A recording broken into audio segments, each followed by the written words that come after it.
Every kid has a dream, right? Mine was to become the best golfer in the world. Yes, there was always music around me, but nothing to the extent of what happened next.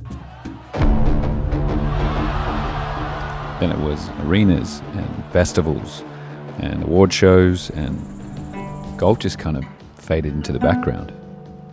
After nearly a decade away and having come back now to even minor competition, I've noticed my perception of great golf and how the game relates to life as a whole has changed completely.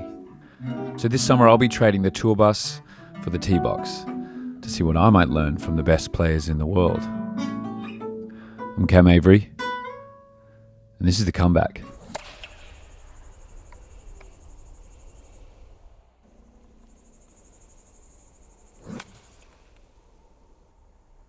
There's something magical about being out on a golf course first thing in the morning.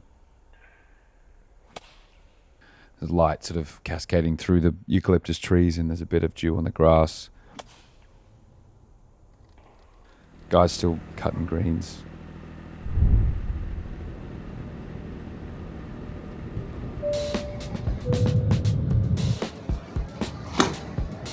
When I got off the plane, it was instant nostalgia. That hot, dry easterly coming off the desert. I think that I had actually played an Australian amateur at the Grange or Royal Adelaide. I can't remember, but those golf courses down there are impeccable. The only thing that could ruin it is me hitting a shank in front of Lucas Herbert.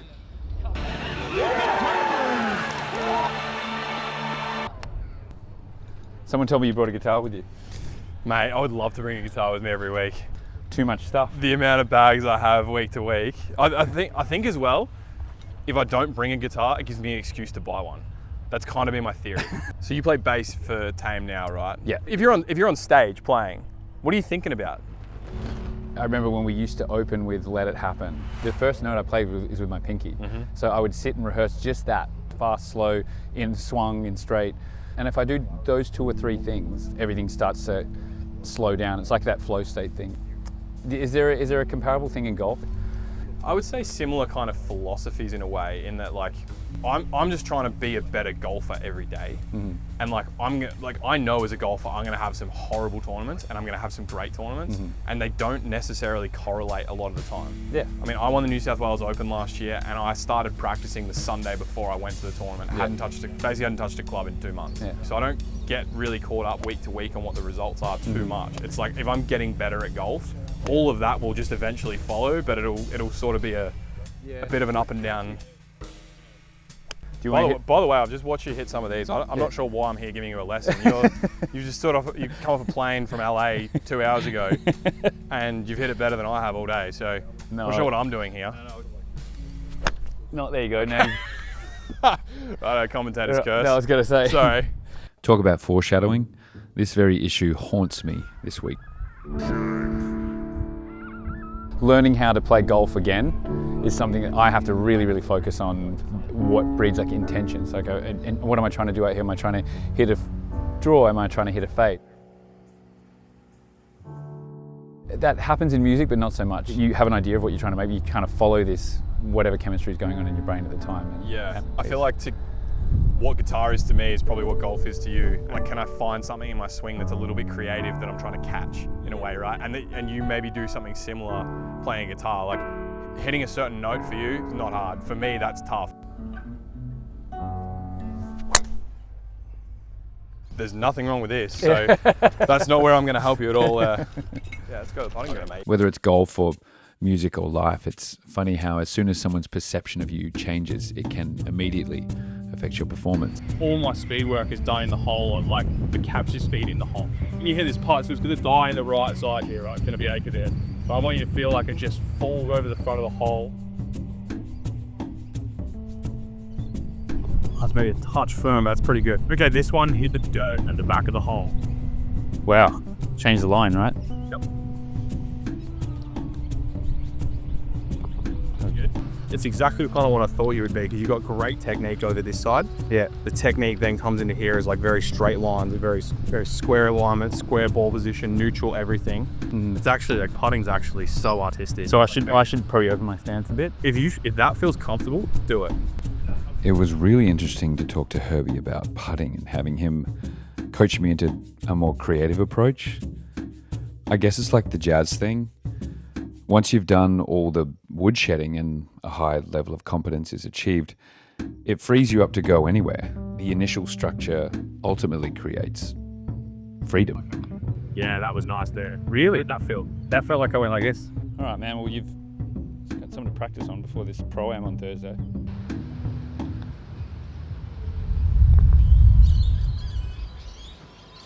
Compared to yesterday, you can see there's a lot more of that sort of electricity in the air.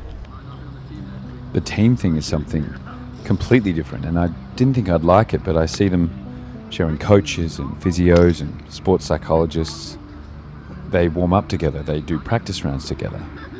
Competitive golf can be a lonely game.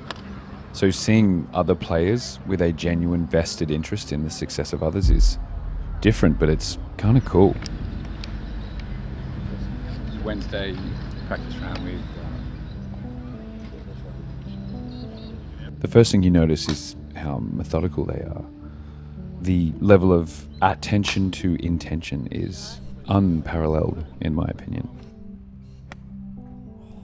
So good. It's amazing to watch. It's just at a whole nother level. Like, it's really inspiring because you think you can do it, but once you see it up close, how good they are, it blows you away. It felt like rehearsing with the band. Yes, I have to execute, but if there's something I'm not seeing or I don't understand, there's 4 other incredible musicians that I get to lean on.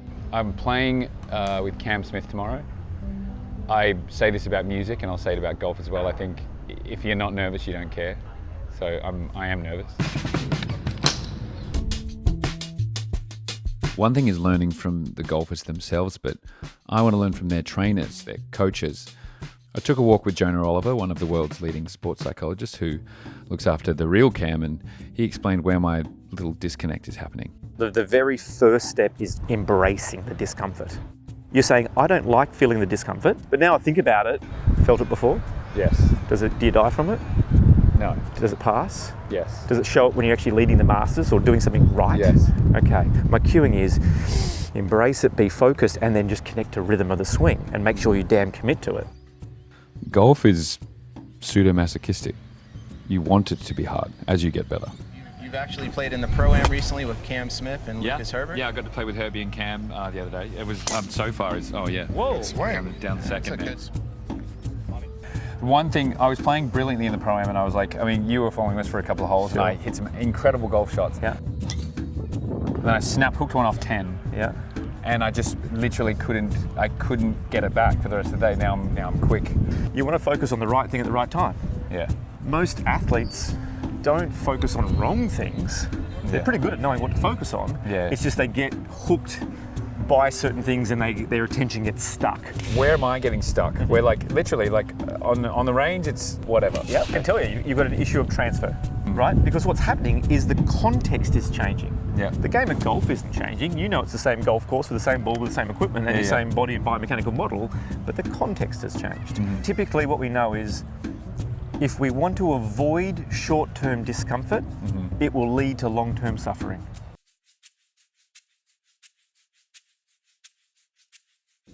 That round exposed me.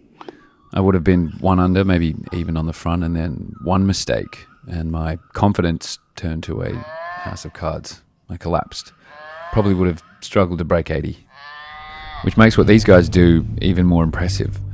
How they're able to adapt to discomfort and stay completely in control. Crowd as well. And it just gets a little more encouraging, shall we say, as the day goes on. I am no stranger to an eruption of half-finished flying pints, but it's usually in the dark, the downbeat of the song of the set. Not at a par 3 on a Friday. Place went ballistic. The Rippers had a tough week, but what they taught me about welcoming adversity and accepting what's uncontrollable was my biggest takeaway. It's like life, you know, there's no hiding. And sometimes you ask yourself, what did I do to deserve this? The question is, what didn't I do? But I'll be back. Different team, different city, different course, different attitude. And with any luck, I'll be there at the end of the year. Anyway, thanks for watching. This is The Comeback. I'll see you in Miami.